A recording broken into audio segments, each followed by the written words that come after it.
And now, Miss Millie's Dilemma, starring Dorothy Gish.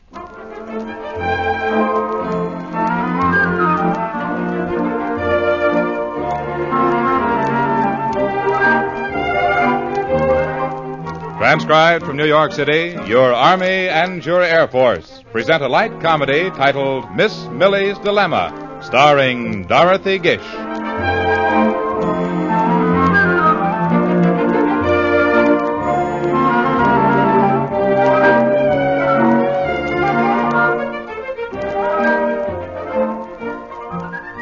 Our story takes place in the small suburb of Littleville. Now, most everyone in town knows of Miss Millie, who lives alone with her faithful housekeeper, Mary, in a big white frame house on Main Street. When Miss Millie's father passed on, he thought he'd left her well provided for. But as the years went by, the supply of money kept getting smaller and smaller until, well, of course, she could always let Mary go. Oh, dear me, I just couldn't do that. How could I ever manage this big house all by myself? And besides, Mary's been with me for over 20 years.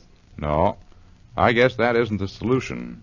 But then Mary came up with a suggestion of her own. Miss Millie, with such a big house and the housing shortage, why don't you rent one of the spare bedrooms? And so, the next day, in the for rent section of the want ads of the morning paper, there appeared... For rent, large front room, 24 Allendale Road, reasonable. Oh, brother. Hey, Charlie, I'm going out for about an hour. There's a room for rent that sounds just like what I'm looking for. And in another part of the city, at the very same time... For rent, large front room, 24 Allendale Road, reasonable. Oh, Mr. Clayton, there's an ad in the paper I'd like to check up on. Could I have a little extra time at my lunch hour? Let me see. Oh, there it is right over there. Yep, number 24. Excuse me, but can you tell me where number 24 is? Number 24? Well, it's right over... Just why do you want to know? Just why do I... Well, really? Never mind, I'll find it myself. Hey, wait a minute. She didn't have a folded newspaper under her arm for nothing. She's after that room, too.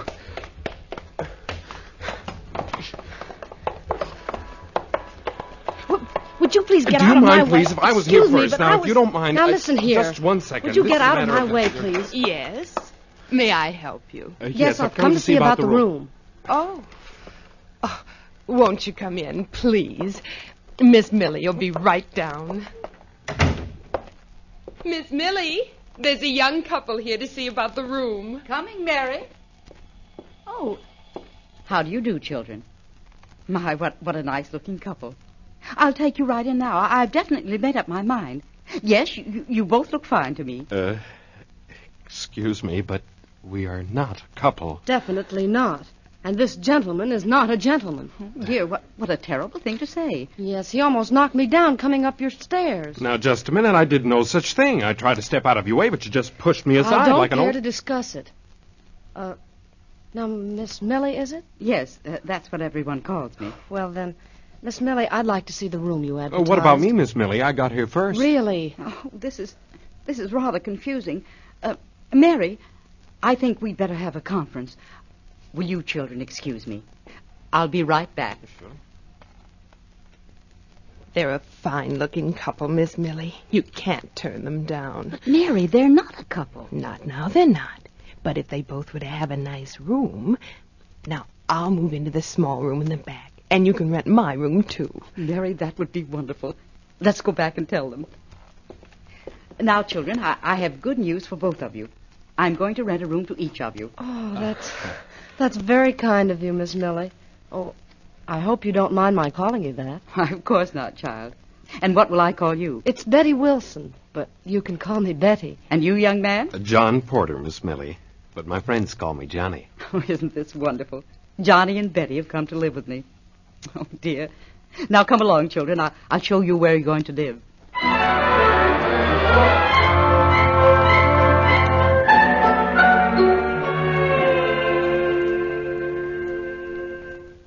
What do you suppose is wrong with those two young people, Mary? Well, what do you mean wrong, Miss Millie? They both look healthy enough to me. Well, they've been here almost a month now, and John hasn't even asked Betty to a movie. And she barely talks to him at all. Oh, I don't know what's the matter with young people nowadays. Yes, I know what you mean, Mary.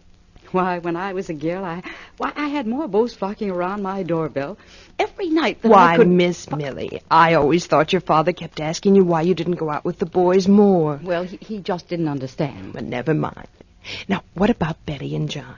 She's a very lovely girl, and he's a fine-looking boy. But I guess they weren't intended to get together. Mary, do you remember the case of the milkman and the egg lady? I certainly do. And I remember what happened to them, too. Whatever do you mean, Mary?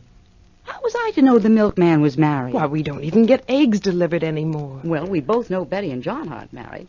And Betty never seems to go out with anyone. Just the same, you shouldn't meddle in their affairs. But I'll probably wind up helping you. Now, let me see. Just what will we try first?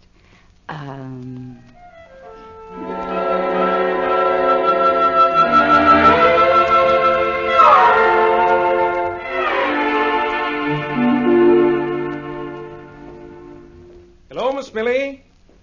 Anybody home? That's funny. No one's home. Uh-oh. What's this? A note addressed to Betty and John. Good evening, John. Oh, hi, Betty.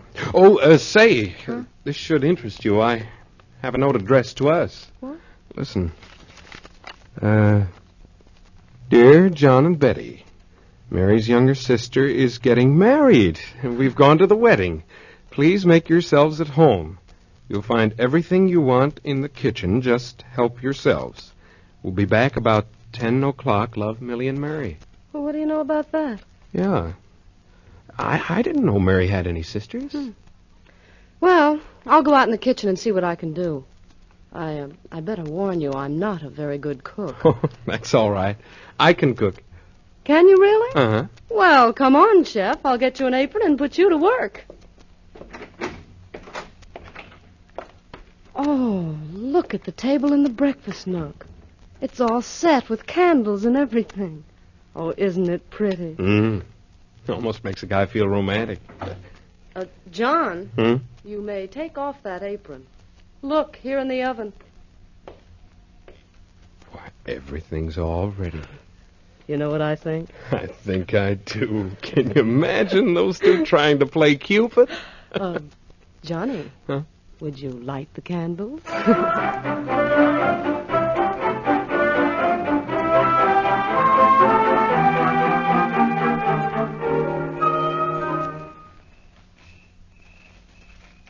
Shh, Mary. Do you want them to hear us? But what are they doing? I can't see a thing. Let me look, Miss Millie. Don't they make a lovely couple sitting there at the table in the candlelight? Oh.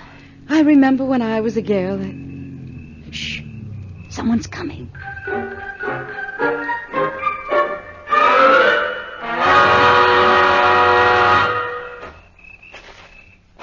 All right, you two. I see you in there. Come on out of those bushes. Miss Millie, it's a man, and he's got a gun. Oh, dear me.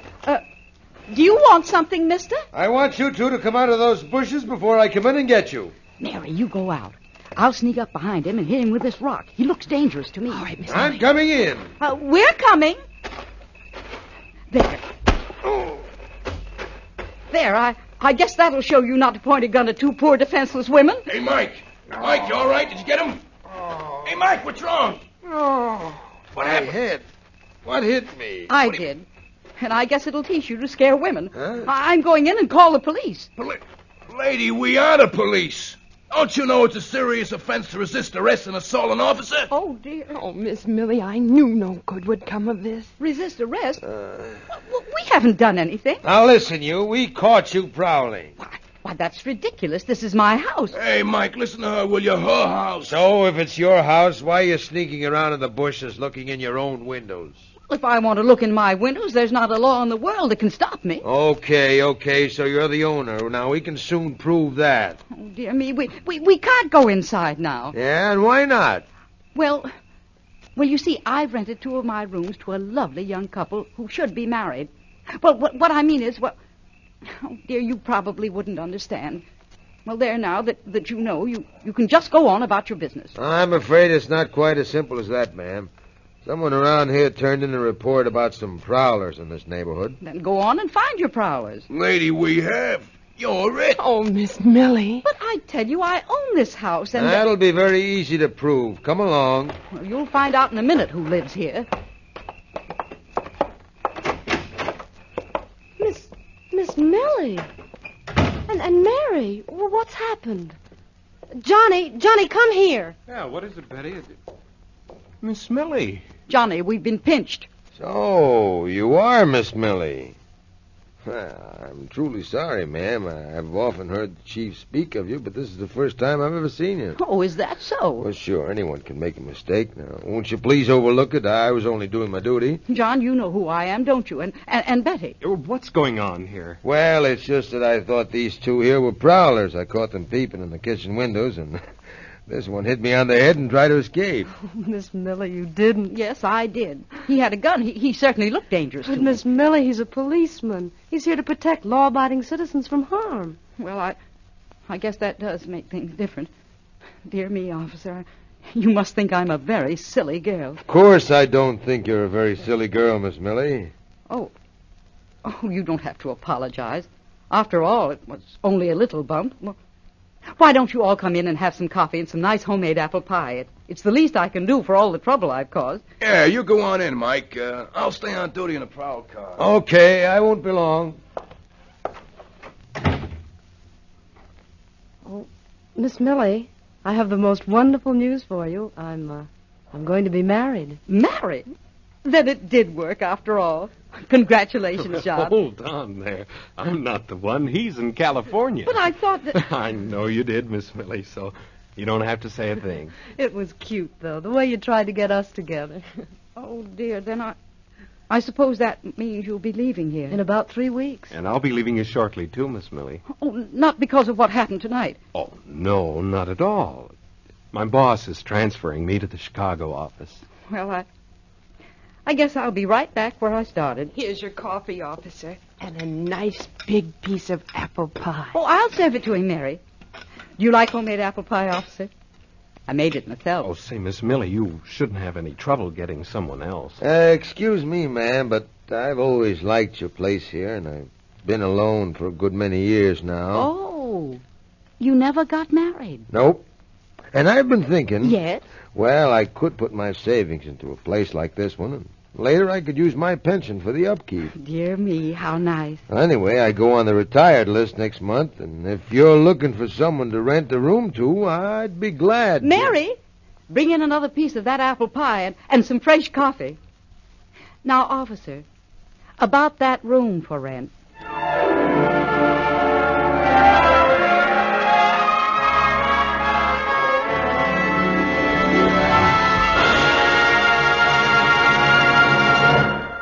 Thank you, Dorothy Gish, for your very fine portrayal of Miss Millie.